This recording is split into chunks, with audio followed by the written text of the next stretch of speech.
Um outro ponto que tem acirrado a disputa entre os poderes legislativo e executivo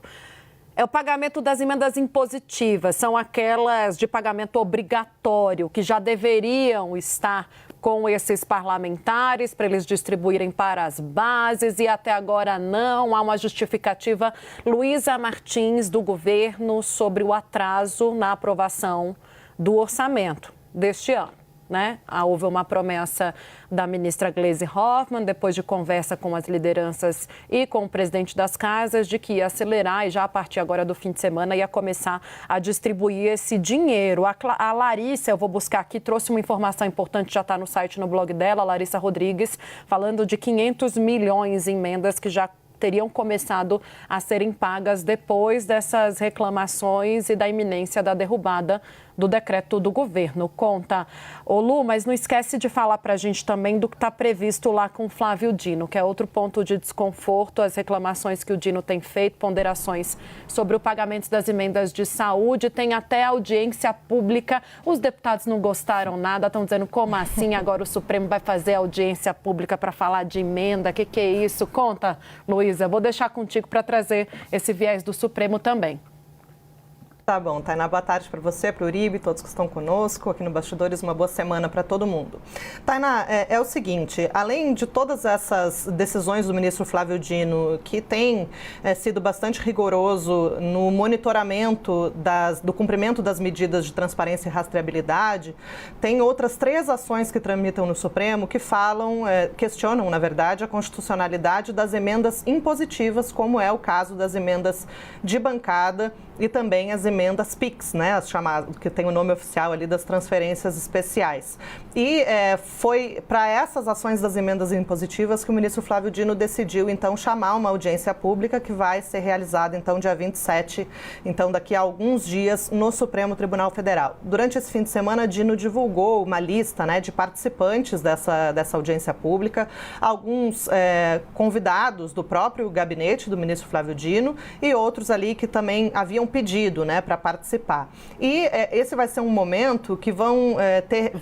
que esse tema vai ser discutido e vai ser colocado na mesa com representantes ali dos 3 poderes. Então, obviamente, o STF, na figura do ministro Flávio Dino, presidindo a audiência pública e mediando esses debates, mas também tem a previsão de representantes do Senado Federal, representantes da Câmara dos Deputados e também ministros de Estado, ministros do governo federal. O que está em questão nessas ações, Tainá e Uribe, é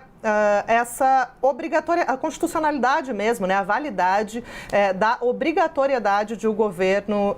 pagar essas emendas, que, como diz o próprio nome, são de execução impositiva, execução obrigatória. São 3 ações ajuizadas pela ABRAGE, Associação Brasileira de Jornalismo Investigativo, uma pela Procuradoria-Geral da República e outra pelo Partido Socialismo e Liberdade, o PSOL. E o ministro Flávio Dino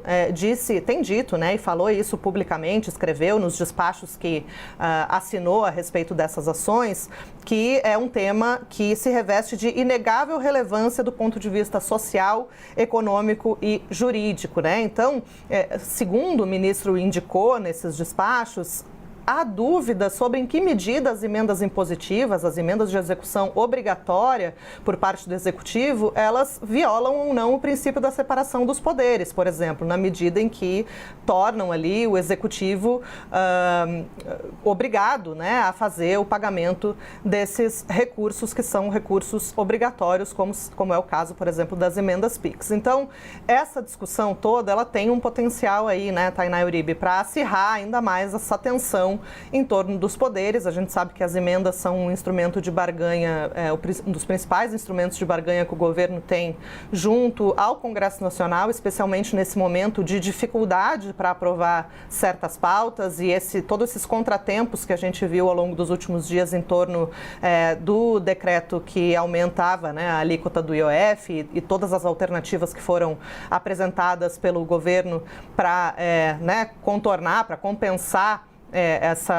esse mal-estar que houve dentro do Congresso com o aumento do IOF, sem nenhum indicativo, nenhum compromisso do Congresso de que essas alternativas vão ser, de alguma forma, aprovadas, e essa discussão sobre as emendas impositivas, ela pode acabar, né, ali sendo um novo ponto de atrito e um novo ponto de desconforto, para usar a palavra que você disse, Tainá, nessa correlação de força aí entre os poderes.